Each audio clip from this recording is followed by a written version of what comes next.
Hello my dear students of Athena Academy.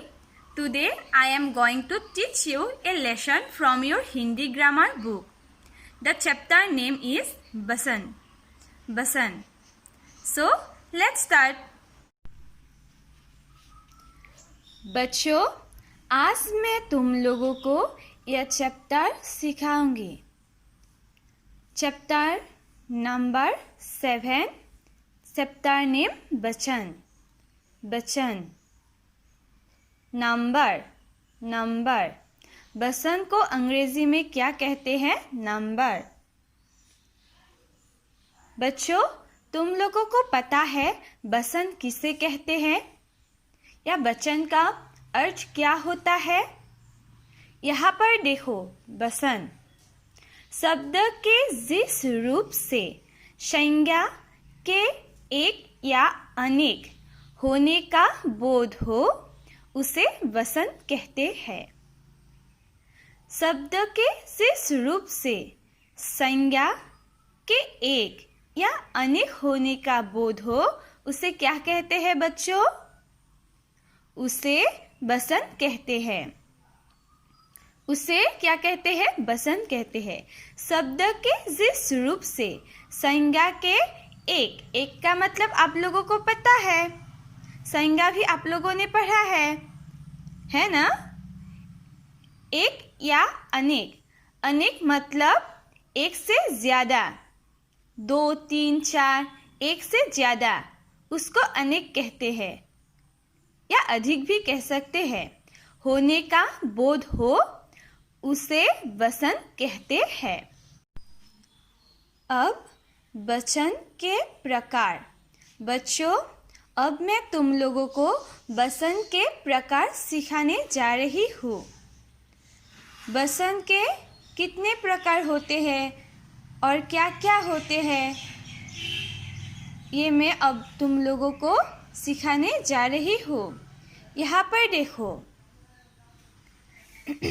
Hindi भाषा में वसन 2 प्रकार के होते हैं. हिंदी भाषा में वसन कितने प्रकार के होते हैं? 2 प्रकार के होते हैं. और क्या क्या होते हैं अब हम सीखेंगे. हिंदी भाषा में वसन 2 प्रकार के होते हैं.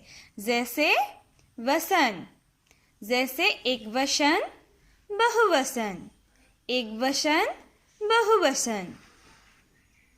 तुम लोगों को पता चला ना वसन के 2 प्रकार क्या क्या है? एक वचन और बहुवचन. अब हम सीखेंगे एक वचन किसे कहते हैं और बहुवचन किसे कहते हैं. अब एक वचन.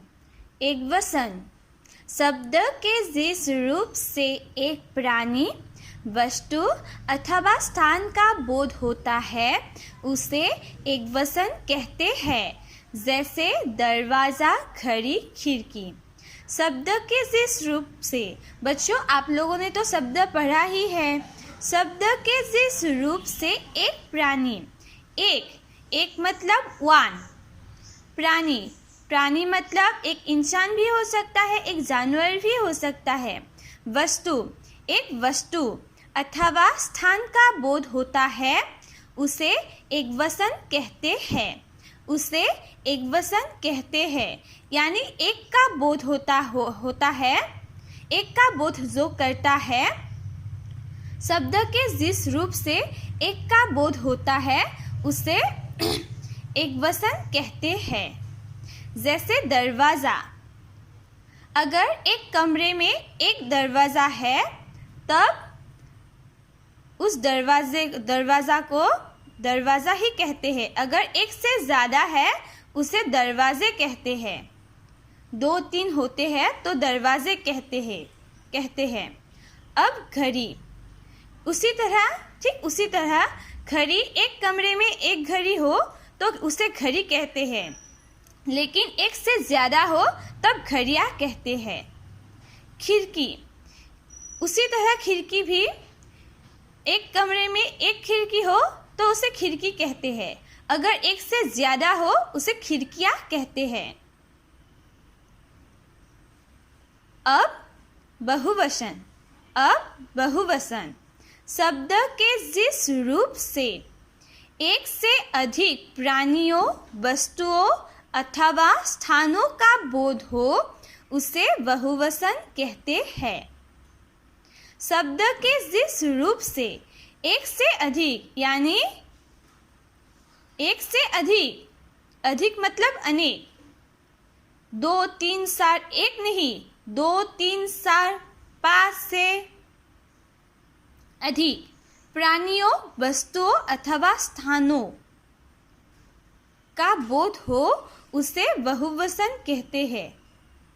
जैसे दरवाजे, मैंने अभी कहा ना, एक कमरे में एक दरवाज़ा हो तो उसे दरवाज़ा कहते हैं, लेकिन 2 दरवाजे हो या 3 दरवाजे हो तब उसे दरवाजे कहते हैं।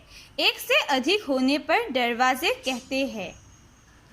खड़िया, ठीक उसी तरह खड़िया भी एक कमरे में एक से अधिक हो तो उसे खड़िया कहते हैं। खिड़कियाँ, खिड़कियाँ भी एक कमरे में एक से अधिक हो यानी ज़्यादा हो उसे खिड़कियाँ कहते हैं।